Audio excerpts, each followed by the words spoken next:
Hi, I'm Nate Johnson, owner and head trainer at Steel Strength Training, where we believe in prehab, rehab, and doing what you thought was impossible. What's up, everybody? In previous videos, we've done a lot of talk about fat loss and what it takes as far as your nutrition and exercise to get lean. Today, we're going to be talking about something a little bit different. This is directed mostly towards the guys. It's typically something that guys want to do. However, I think that you women, if you take my advice and get super lean first, then I think you may actually want to bulk up and add some size, add some muscle mass. I know it sounds crazy to most of you, but just hang in there. But today's video is going to be why I recommend getting lean as you possibly can without sacrificing strength before you start your bulk or your mass gaining phase. Alright, so the 3 reasons we're going to touch on today is 1, improved insulin sensitivity, which will lead to better gains. The next thing we're going to talk about is just the psychological aspect of your lean. You don't have to wonder whether or not you're getting too fat.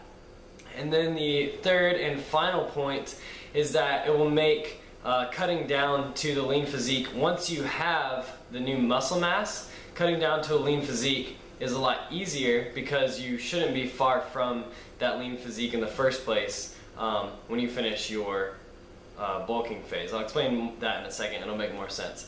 So the first thing is insulin sensitivity.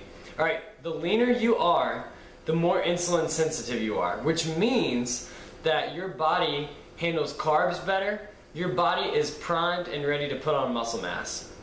Your body is more anabolic the leaner you are, okay? Unless you start getting to the point where you're literally about to die of starvation, your body is going to be more anabolic and you're in a better place to put on muscle mass.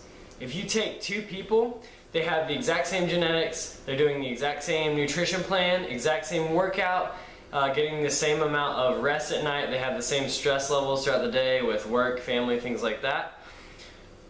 If you take person A, who has, say, single-digit body fat for a guy, 7, 8, 9% body fat, and you take person B, who has 15% body fat, everything else is equal except for their body fat percentages, person A with a lower body fat will have a better ratio of muscle to fat gained.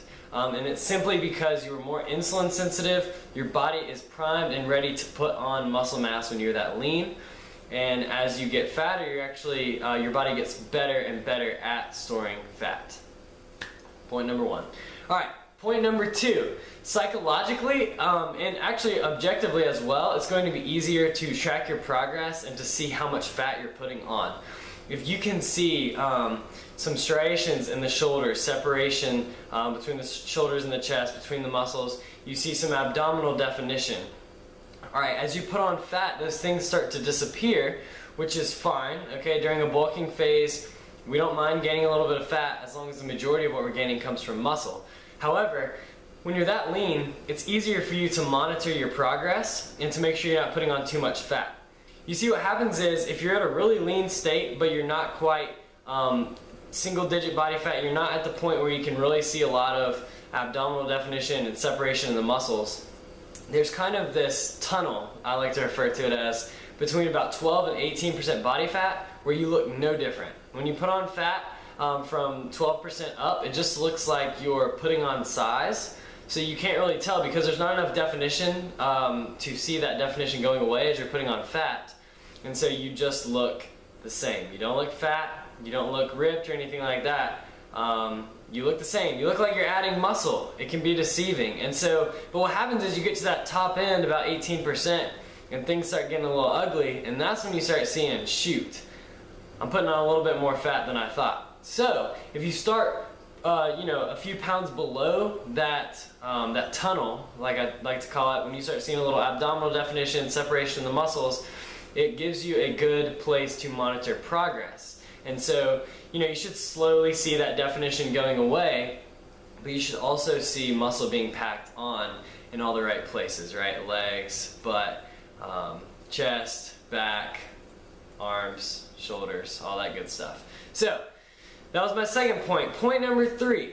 If you start at a lean base and you follow a smart nutrition plan, you are putting on mostly muscle. Some fat is totally okay. That's going to allow us to maximize muscle gain. But if you're putting on mostly muscle, you should already be close to a lean body fat percentage, so that when you get done with your bulk, it will only take, you know, maybe 4 weeks or so to cut back down to the same body fat percentage you were before, except now hopefully you have 5 to 10 more pounds of muscle mass to show off. Now, if you're not interested in the physique aspect so much, it doesn't really matter where you're starting from. There are sports, for example, if you're a lineman in football, you probably want that body fat because you need that extra weight. It's going to allow you to be stronger. It's going to allow you to perform better at your sport. However, if your goals are strictly physique or you have physique goals, I highly recommend getting lean before you start a bulk.